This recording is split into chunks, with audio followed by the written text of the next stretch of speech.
First of all, I have to say it's a real privilege and a great honour to be asked to come to have this award, and it's deeply appreciated, and it's obviously for the films that are made by a lot of people. So in a way, it's not just for me; it's for all of us who have worked on the films.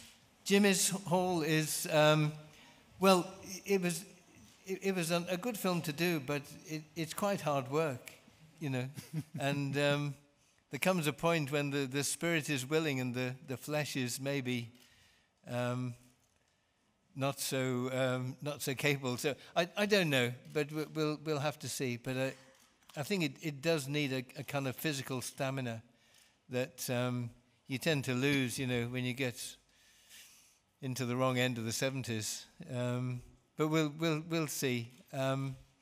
It's such an extraordinary medium to be able to work in that it's not a privilege that you give up lightly, and also the ongoing friendships, you know, are not something that I would want to end. So I'm sure we'll find something to do. And now. 20 years after this film was made, we have things like 0 hours contracts, where people, often young people, will be offered a job, but the job doesn't guarantee you any work.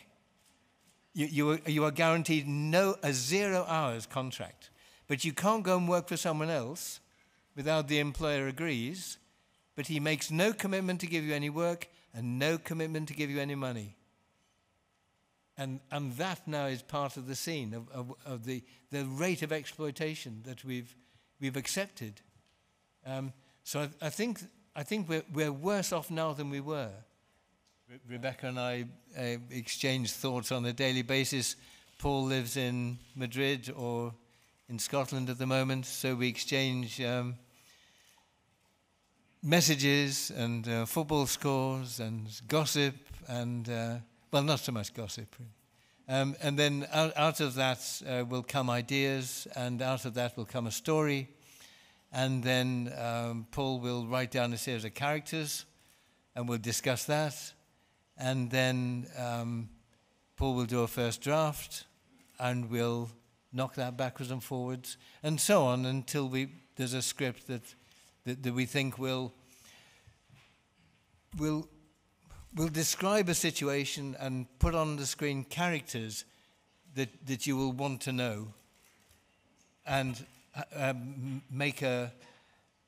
reveal a conflict or a contradiction which has to be unraveled, and out of that will be an illumination on a whole part of society or a whole experience. So it's a long process, really, and entirely collaborative. And the collaboration doesn't stop when we have a script to shoot from, because Paul and Rebecca will be there when we're casting, when we're shooting, sometimes in the cutting room, because all the time you want to be certain that you're pursuing the same idea that we began with.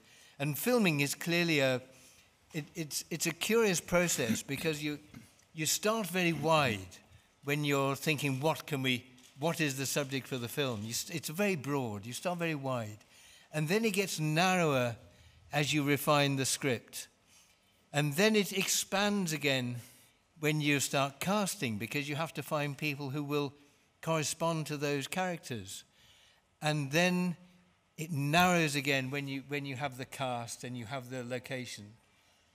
And then it expands again when you shoot, because suddenly you try all kinds of other possibilities, and the location, the day, the weather, the interaction of the people, the difficulties of shooting on location, all these things kind of scatter the process again. And then again it contracts and breathes in as you edit it and cut it down and cut it down. So in that process, it's very easy to lose sight of the central core idea. So that's why it's important that it's a group activity, because as one person, it's so easy to be distracted by possibilities that are slightly outside the original scope. So that's it. It's like breathing. It's in and out and in and out, and till you refine it down to as tight as you can possibly make it. There is a future for a united Europe, but it has to be a very different united Europe. It has to be based on common ownership, I think, on an equality between all the countries, so that we don't force people to migrate to find work. And then when they've migrated, we then create a breeding ground for racism, because of course people feel undermined and threatened when a lot of people come in and find that they're being employed in very, very low wages. I mean, we're creating the breeding ground for the far right. And it's the policies of neoliberalism forcing privatization down people's throats which is causing it. And I think that the future for Europe, we have to be a united Europe. We should be a united Europe, but one based on cooperation, not competition. And that's the only way I see it.